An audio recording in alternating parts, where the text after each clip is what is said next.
Mr. Right? Yes. Okay na, sir. Sir, okay na, sir. Okay. Mr. Right? Okay. You're being arrested for the crime of estafa. Di na nakapalag ang dayuang suspect na ito ng palibutan ng mga ente ng NBI Fraud and Financial Crimes Division. You have the right to remain silent. Anything you say can and will be used against you in a court of law. Ayon sa NBI, humingi ng tulong sa kanila ang isang American national at mismong US Department of Homeland Security para mahuli ang suspect na ang modus. They would communicate, they would be sending videos and pictures of gold bullions.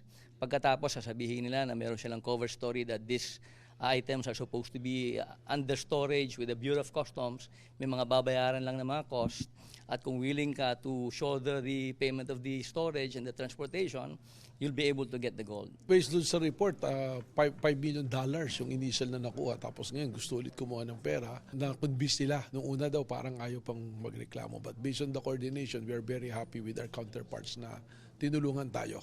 Nakumpiska sa suspect ang kanyang cellphone na ginagamit sa transaksyon at mga ID at calling cards na may iisang litrato niya pero iba-iba ang pangalan. Tikob ang bibig ng dayuang suspect na nakaharap sa mga reklamong estafa at falsification of public documents in relation to Cybercrime Prevention Act.